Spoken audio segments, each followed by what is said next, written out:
Bonjour et bienvenue sur le plateau de Paroles de Femmes. Aujourd'hui, nous aborderons le thème de la comparaison.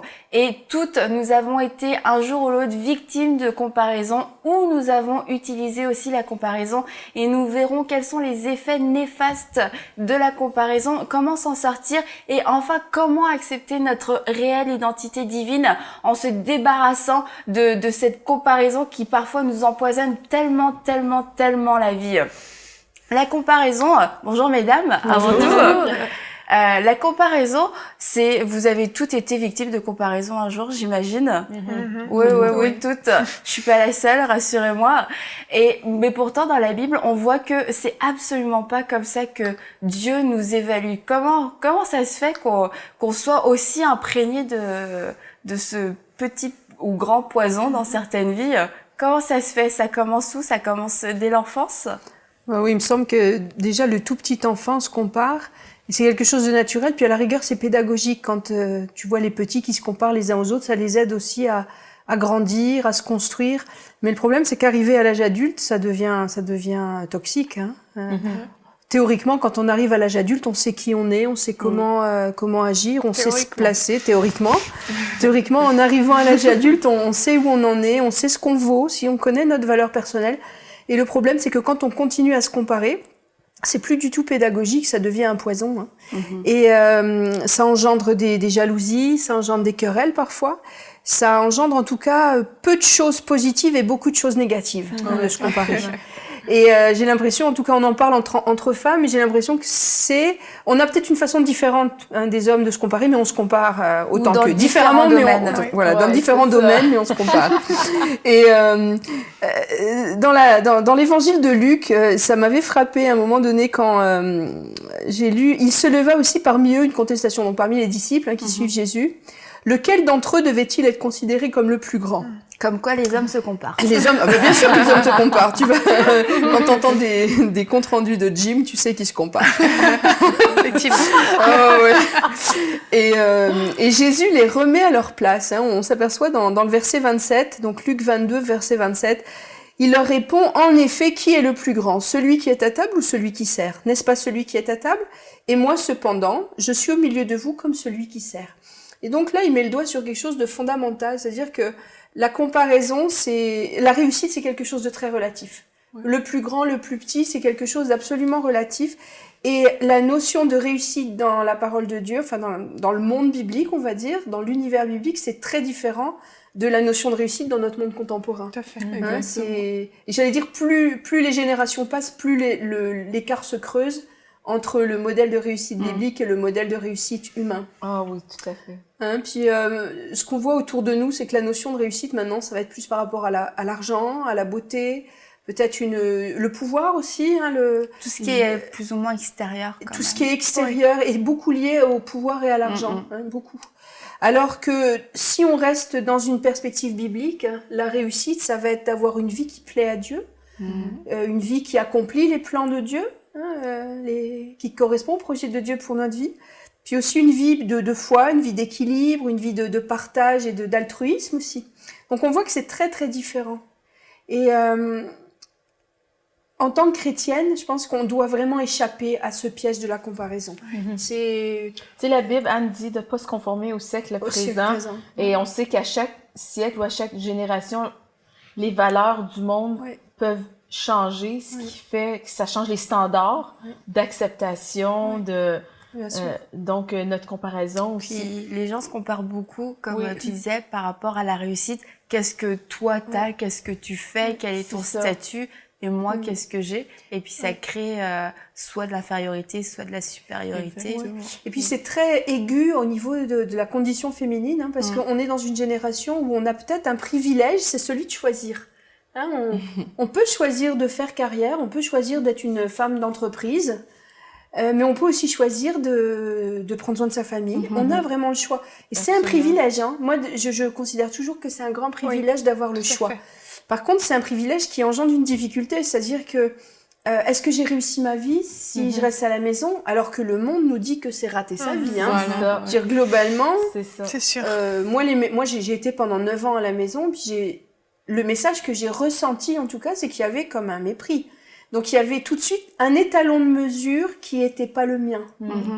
Et je me suis dit, en fait, que l'important, c'est de réussir par rapport à l'objectif qu'on s'était fixé au départ. Exactement. Il faut déjà s'en fixer un. Hein, non, mais c'est vrai, parce que quelquefois, on arrive à 35 ans, 40 ans, et puis on commence à s'évaluer par rapport aux autres. C'est sûr qu'à 20 ans, la différence n'est pas énorme. Hein, entre différentes personnes, on est tous plus ou moins dans le même, sur les mêmes rails. Mais après, les choix d'adultes font qu'on va s'éloigner les uns des autres. Et arrivé à 35-40 ans, l'écart s'est beaucoup creusé. Hein. Il y en a qui ont, parmi les femmes en tout cas, il y en a beaucoup qui ont fait carrière, qui ont des fois réussi vraiment bien. T'en as d'autres qui ont choisi une vie peut-être plus familiale. T'en as d'autres qui sont comme dans un entre-deux, qui ont à la fois une vie de famille, une vie de carrière. Et les écarts se sont beaucoup creusés. Il n'y a pas de mauvaise réponse, entre guillemets. Et la femme au foyer, c'est pas plus mal ou moins mal. Le problème, c'est l'étalon de mesure. Parce que quand on dit comparaison, on se compare à quelque chose. Et le problème, c'est l'étalon de mesure. Si on se compare par rapport à quelque chose d'externe à soi, ça va être toxique. Parce qu'on a tous des talents différents, des objectifs différents, une éducation différente, on est... Mais ça dépend ce que Dieu veut. Exactement. Pour nous. Dans le fond, on réussit, quand on est chrétienne, avoir réussi, c'est d'être dans la volonté de Dieu. Exactement. C'est vraiment ce que j'ai compris, parce que, je veux dire, on a chacune quelque chose à faire. Puis l'important, c'est d'être là où Dieu nous veut. Ça, c'est exactement. Je considère que c'est la et c'est différent d'une personne à l'autre, parce que Dieu nous a voulu vraiment différentes. Il a jamais fait de duplication entre nous. On est très différentes, on est uniques. Et ce qu'il a mis dans le cœur de l'une, il l'a pas mis dans le cœur de l'autre. Et ce qui est important, il me semble, c'est d'avoir soi-même son étalon de mesure. C'est-à-dire, mes plans de vie, mais ça se décide quand on est dans la jeune vie d'adulte, 25, 30 ans. Qu'est-ce que je veux faire de ma vie? Quel est mon étalon de mesure? Qu'est-ce que c'est pour moi la réussite? Et je pense que c'est une question fondamentale à se poser. Parce que plus tard, les années ayant passé, on risque d'avoir un sentiment d'échec si on ne s'est pas posé au départ la question de qu'est-ce que c'est pour moi la réussite? Si à 25 ans, je sais ce que c'est pour moi la réussite, ma notion personnelle de réussite, pour moi, réussir, c'est ça. Je réussirai ma vie si j'arrive à faire ça. Et bien, quand on a 15 ans de plus, on peut se comparer à ce qu'on avait dit au départ. Et si, à 25 ans, ma notion de réussite suprême, c'est d'avoir une entreprise et d'avoir fait carrière dans je ne sais pas quel domaine, si tu as réussi ça, mais c'est parfait, tu as réussi ta vie.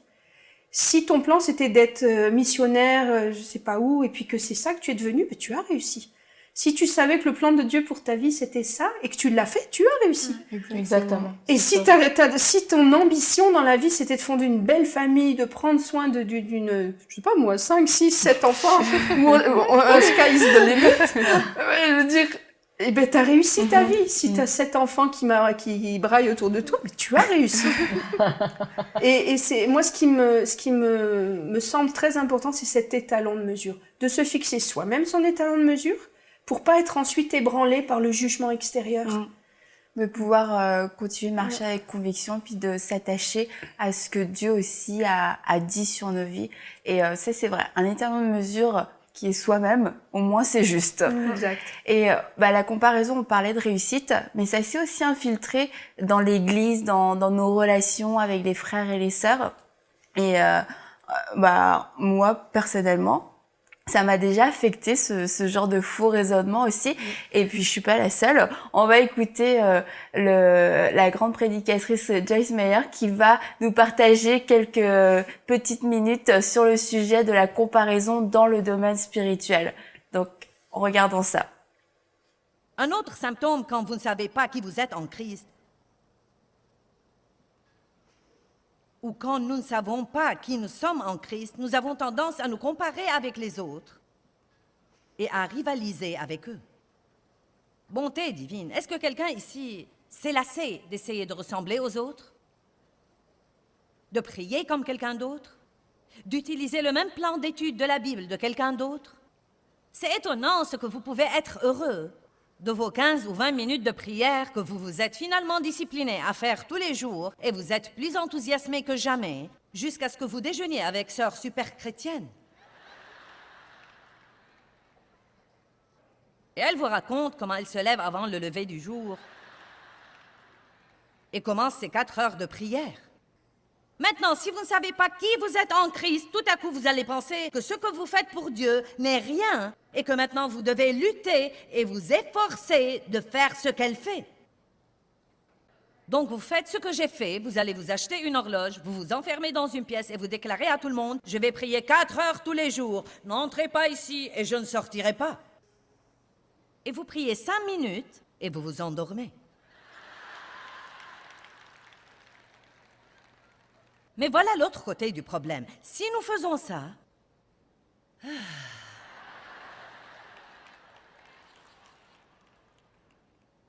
et que nous devenons sœurs ou frères super chrétiens, nous prendrons de haut une petite bébé chrétienne qui croit qu'elle a conquis la lune en sortant du lit et en priant de tout son cœur pour 5 minutes. Pourquoi ne pas laisser les gens tranquilles et laisser Dieu s'occuper d'eux? S'il vous plaît, laissez-moi tranquille et laissez Dieu s'occuper de moi.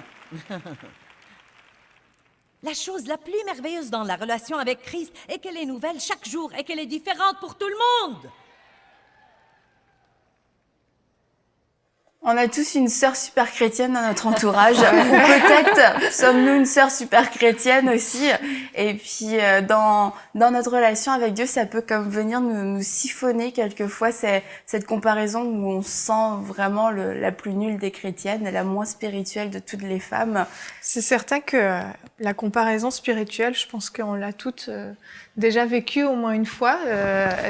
Et ça peut être dans différents niveaux. Hein. On peut se comparer nous-mêmes aux autres, mais les autres peuvent se comparer à nous aussi. Et je trouve que dans un sens ou dans l'autre, c'est toujours quand même inconfortable. Oui. En fin de compte, la comparaison spirituelle, c'est comparer son niveau spirituel. Alors déjà, un niveau spirituel, j'ai envie de mettre des guillemets parce que qu'est-ce qu'un niveau spirituel? Encore une fois, quelle échelle on utilise? En plus d'un milieu chrétien à un autre, le niveau spirituel va être complètement différent.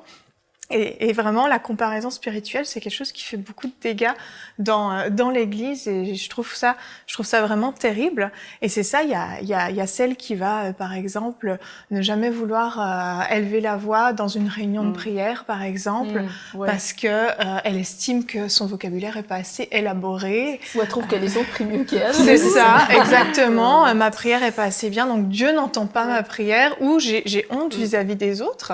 Les autres vont juger ma prière qui est tellement simple. Il y en a, quand ils vous parlent, ils vont vous citer 45 références bibliques dans la même phrase. Comme le dit Matthieu 14, 12. Et toi, t'es là, oui. Je sais pas du tout de quoi ça parle. Mais oui. Ça, c'est pas mal la sœur super chrétienne. Vraiment, elle va citer tous les versets. Oui, ça arrive en plus. Ça arrive, j'ai déjà vérifié parfois. Et en fait, ça n'avait rien à voir avec la discussion. Donc, c'est toute une apparence, en fin de compte, de vouloir soit se mettre en avant. C'est une apparence à la fois pour la personne qui veut peut-être se mettre en avant, mais c'est aussi une apparence pour la personne qui se laisse intimider par ça. Exactement. Parce que, autant on est d'accord, c'est pas vraiment la meilleure attitude d'humilité à avoir, mais on ne devrait pas non plus se laisser affecter par ce genre de comportement et puis se laisser diminuer dans notre relation avec Dieu. Mais bien au contraire, je trouve, c'est pas la quantité de versets qu'on aura cités dans une phrase qui va faire la profondeur de ce qu'on va dire, qui va faire qu'on va apporter un réel soutien ou un réel encouragement à la personne avec qui on parle. Et c'est certain, c'est génial quand on peut citer des versets parce que ça appuie ce qu'on dit par rapport à la parole de Dieu. Mais si on n'a pas le verset là qui nous vient en tête, on sait juste à peu près ce qu'il dit sans forcément bien le formuler.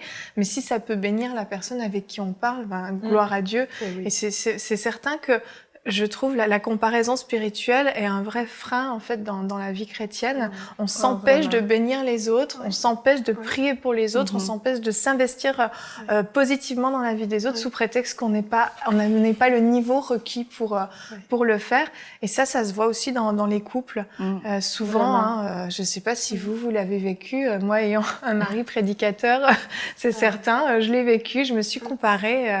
Et t'étais plus spirituelle que lui. Bien sûr, tout à fait. c'était la conclusion, bien entendu. Mais il faut pas lui dire. Non, mais c'est certain que on se sent parfois pas à la hauteur. Et puis l'attitude de celui qui est plus spirituel va vraiment influencer l'attitude de celui qui est le moins spirituel. Et c'est là où c'est important, que ce soit la femme ou l'homme, peu importe. Il faut éviter d'aller écraser l'autre en lui disant, tu vois, moi, quand je prie, je fais ça. Tu vois, moi, Dieu m'a dit ça. Tu vois, tu devrais aller prier. T'as pas prié encore aujourd'hui? Est-ce que tu as ouvert ta parole cette semaine? Non, mais c'est des petites choses. On veut encourager l'autre, mais au final, on le bloque, on le brime. C'est ça. Ça amène des complexes et des frustrations.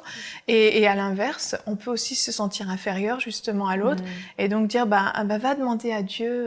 Peut-être que toi, t'entends toujours la voix de Dieu. Moi, je l'entends pas. Donc, va demander à Dieu pour ça. Ou bien, va prier pour nos enfants. Ils sont malades. Moi, mes prières s'exaucent jamais. Ça sert à rien. Et on se rabaisse. Donc, ça va vraiment dans les deux sens.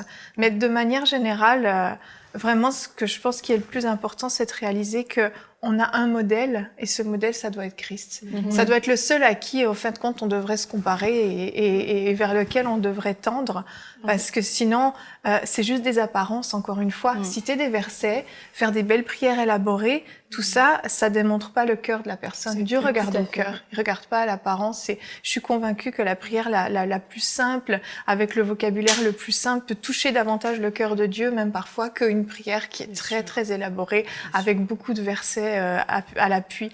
Donc vraiment, qu'on fixe nos yeux sur Jésus. Comme les pharisiens qui faisaient des grandes prières au coin de la rue. Exactement. Et quand on voit, pas eux qui impressionnaient le cœur de Dieu. C'est sûr, quand on voit comment Jésus a parlé d'eux, après on se dit, en fin de compte, exactement. c'est pas ça qui fait la différence. Leur cœur a été révélé. Vraiment, vraiment. Mais on peut voir donc que la comparaison, si je vous suis bien, c'est dans la réussite, dans notre épanouissement, dans notre vie spirituelle. Mais il y a une comparaison qui domine, je dirais presque, surtout pour nous les femmes, c'est au niveau de notre corps. Alors là, je pense qu'on touche un sujet sensible. Oui, c'est sûr. Oui, effectivement. On a parfois tendance, en tant que femme, à beaucoup se comparer aux autres. Pourquoi? Parce que tout simplement, on n'assume pas son propre corps. On choisit de regarder ce qui est bien chez l'autre et ce qui n'est pas bien chez nous. Par exemple, à nos propres yeux. Voilà, à nos propres yeux, ça c'est important de le souligner. Là, si je fais une espèce de comparaison, je pourrais regarder aux beaux cheveux d'Annabelle, je pourrais regarder à la beauté de Mathilde, aux beaux yeux d'Yveline ou encore à la fraîcheur de Anne. Et moi, je me dirais, mais pourquoi j'ai pas tout ça? Alors qu'en fait, nous sommes toutes belles chacune à notre manière et que c'est tout simplement faux. Dieu nous a créées chacune avec sa spécificité, avec sa particularité et le but pour lequel on est créé, c'est ça en fait qui doit resplendir au-dedans de nous.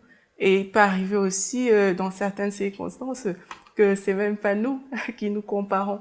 Mais c'est des personnes en face qui nous disent « Ah, mais toi, par rapport à l'autre, t'es pas dans une famille, par jolie. rapport à la sœur. Oh, toi, ta sœur, elle est plus ci, elle est plus ça. » Voilà. Et ça, c'est vraiment des pas à ne pas franchir. Parce que c'est pas ça la base. Et puis, il faut dire aussi que les médias n'ont pas aidé pour ça. Ouais, effectivement, les médias n'aident pas beaucoup parce que l'image de la femme belle, entre guillemets, qu'on voit aujourd'hui, c'est la femme qui fait 1m75 avec une taille 32. C'est la femme qui est toute mince, bien photoshopée, qui fait la couverture des magazines. Ouais, c'est même pas toute naturelle. Bah c'est la femme qui parfois s'est fait refaire plein de choses sur son corps. Et là, on se dit, ah, mais elle est sublime, elle est belle. Et vu qu'on n'a pas tout ça, parfois, on se dit, ah, mais moi, j'ai pas ci, j'ai pas ça. Et pourtant, c'est faux. Ce n'est pas sur ces principes-là, c'est pas sur ces critères-là que on doit fixer notre échelle de valeur, notre beauté ou même notre corps. Personne n'a jamais dit que la femme belle, c'était la femme d'1m75. C'est pas écrit dans la Bible. C'est ça, c'est pas écrit dans la Bible. C'est pas écrit dans la Bible. On doit apprendre à s'assumer par rapport à ce que la parole de Dieu dit de nous. La parole de Dieu dit que nous sommes des créatures merveilleuses. Donc, du coup, c'est ça qui doit faire partie de nous. C'est pas le fait que nous soyons plus claire ou plus noire ou plus brune, je sais pas trop. C'est pas ça. Mais c'est la parole de Dieu qui doit nous définir. La parole de Dieu doit être notre miroir. C'est avec la parole de Dieu qu'on doit se regarder. Si, par exemple, je sais pas, Dieu m'appelle à être une athlète professionnelle et que je sens que c'est le plan de Dieu pour ma vie, il va de soi que je vais faire attention à mon alimentation. Mais je vais pas faire attention à mon alimentation pour devenir toute maigre parce que une star est maigre ou parce que, voilà, c'est les standards de la société. Encore une fois, d'une génération à une autre, Aurélie, les standards de beauté changent. Il y a 100 ans, on regarde la femme un peu plus fallait être ronde. Fallait être ronde parce que ça représentait, on était bien nourris, c'était plus joli. Puis là, aujourd'hui... Mais ce qui met de la pression sur les femmes beaucoup en ce moment, c'est aussi le retardement du vieillissement. Et maintenant, la génération d'avant, une femme de 50 ans, on n'attendait pas d'elle qu'elle soit top modèle. Non, mais c'est vrai, je veux dire, passé 35 ans, t'étais passé date, c'était correct que tu sois large, maman, aimante, avec de larges formes accueillantes. Mais notre génération, c'est plus du tout ça. C'est plus ça du tout. Non, j'ai vu un film récemment avec une actrice qui doit être pas loin des 70 ans, puis qui est vraiment une femme magnifique, et tu te dis, mais la barre est haute. Comprenez-vous, notre génération, la barre est haute. Et j'ai entendu une émission à la radio aussi où il disait qu'on a gagné 15 ans sur le vieillissement. C'est-à-dire qu'une femme de 50 ans maintenant, elle est au niveau de vieillissement d'une femme de 35 ans de la génération d'avant. Voilà. C'est pour ça que c'est vraiment important d'assumer son corps par rapport à la parole de Dieu et de faire de cette parole notre miroir. Parce que nous sommes au fond de nous, Dieu nous voit d'une certaine manière. Quand Dieu nous regarde, il voit des femmes de valeur. L'âge. Oui, Dieu ne regarde pas ce qu'on est 70 ans, qu'on est plus dedans, ou ça, c'est pas... C'est bien vrai, ça. Mais la parole de Dieu, en plus d'être un miroir, je dirais, pour s'accepter dans notre corps, c'est aussi un miroir qui va nous renvoyer une image qui est plus intérieure. Et le problème dans la comparaison peut-être du corps, dans nos corps, c'est que l'accent est tellement mis sur cet aspect extérieur que ça devient un problème. Mais la parole de Dieu va venir nous corriger aussi de l'intérieur.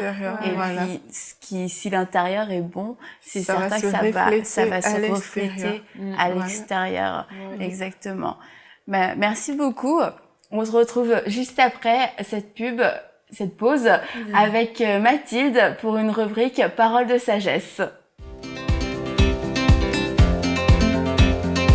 Nous sommes de retour sur le plateau de Paroles de femmes. Je suis avec Mathilde pour sa rubrique Paroles de sagesse.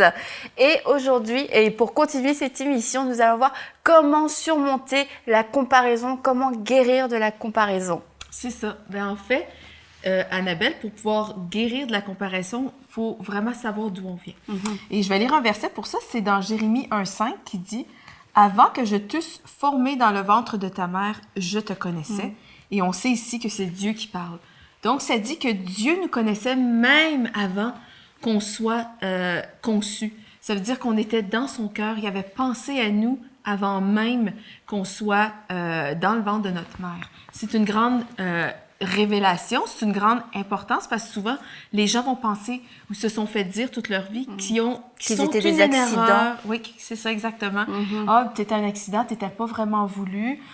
Ou bien souvent les gens vont penser peut-être que Dieu s'est trompé de sexe. Je suis une femme, mais en fait je pense que je suis un homme, ou je suis un homme mais j'ai l'impression d'être une femme. Dieu ne s'est pas trompé. Dieu ne s'est pas trompé parce qu'il a pensé à nous et il nous a créés intentionnellement et il nous a planifié longtemps à l'avance. C'est vrai que c'est important de poser ce fondement avant même d'aller plus loin, parce que quand on sait d'où on vient et qu'on vient du cœur de Dieu directement, là, ça enlève déjà beaucoup de mensonges. Ben, c'est ça, en fait, c'est que le diable vient semer des mensonges, soit dans notre tête ou par des choses qu'on s'est fait dire toute notre vie. Ça peut devenir une grande séduction et on peut passer complètement à côté du plan de Dieu. Ceci dit, la comparaison, c'est une forme de mépris de soi, Annabelle, parce que dans le fond, c'est de ne pas accepter ce que Dieu a fait. On méprise la créature merveilleuse que Dieu a créée. Comme c'est Aurélie nous l'a si bien dit, Psaume 139, 14, dans la version Semeur, dit « Merci d'avoir fait de moi une créature aussi merveilleuse. Tu fais des merveilles et je le reconnais bien. » Que toutes les femmes disent « Amen ». Mais dans le fond, si on reste dans la comparaison, c'est que ça va juste créer des frustrations, des grandes frustrations, et on va vraiment on peut carrément passer à côté de notre destinée si on se compare avec telle femme, tel homme, ou telle carrière, ou tel ci, tel ça, comme on a parlé tantôt. Que Dieu n'est pas enfermé dans un standard, dans un critère unique. Exactement. Dieu, c'est un Dieu hyper personnel. Il nous a tous fait d'une façon spécifique. Nous sommes tous non identiques. Et dans le fond, ce qu'on ne veut pas tomber dedans, c'est d'être une fausse reproduction. On ne veut pas essayer d'être quelqu'un d'autre parce que Dieu nous a fait uniques.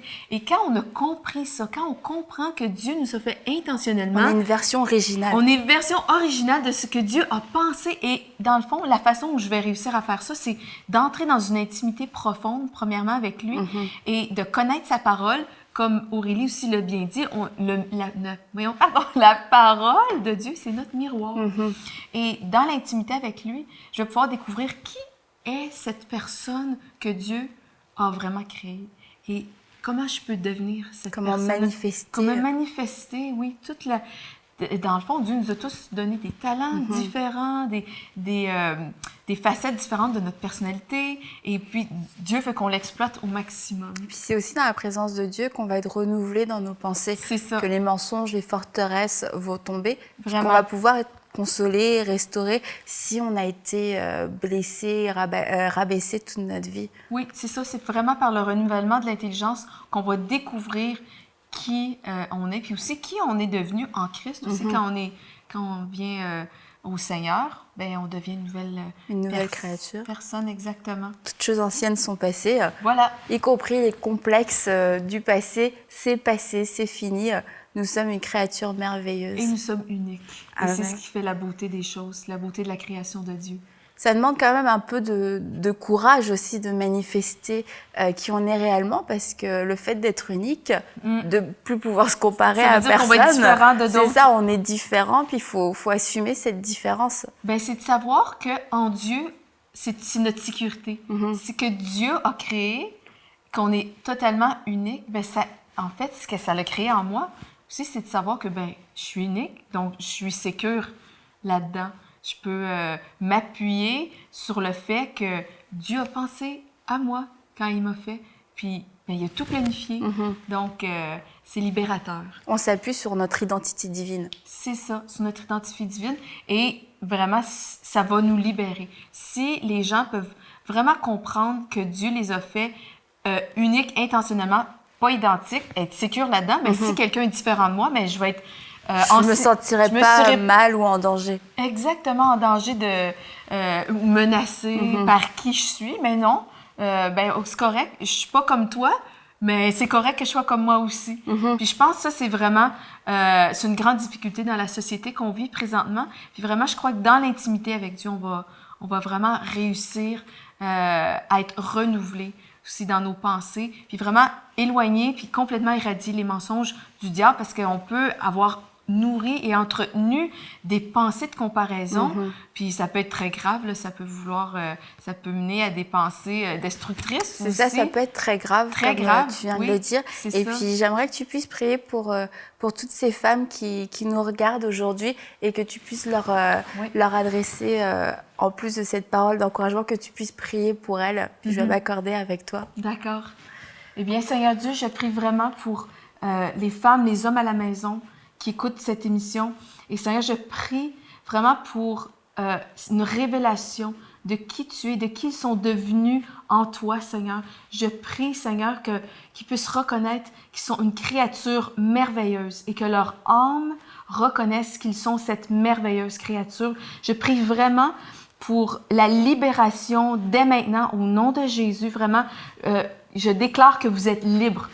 Je déclare que vos pensées sont captives en Jésus-Christ et que vous êtes renouvelés par la parole de Dieu au nom de Jésus-Christ et que sa parole ne revient point en vous sans avoir fait son effet. Je proclame la liberté, je proclame que vous êtes merveilleuse, que vous avez été, vous croyez que vous avez été conçu dans le cœur de Dieu, que vous êtes que vous êtes unique. Et vraiment, je prie vraiment qu'aujourd'hui, ce soit un jour de délivrance pour vous dans le nom de Jésus. Je te remercie pour ce que tu fais dans les cœurs. Maintenant, tu es un Dieu merveilleux. Alléluia. Donc, nous vous souhaitons une bonne fin de journée à vous toutes, les créatures merveilleuses créées à l'image de Dieu, et à très bientôt pour une prochaine émission de Paroles de Femmes. À bientôt.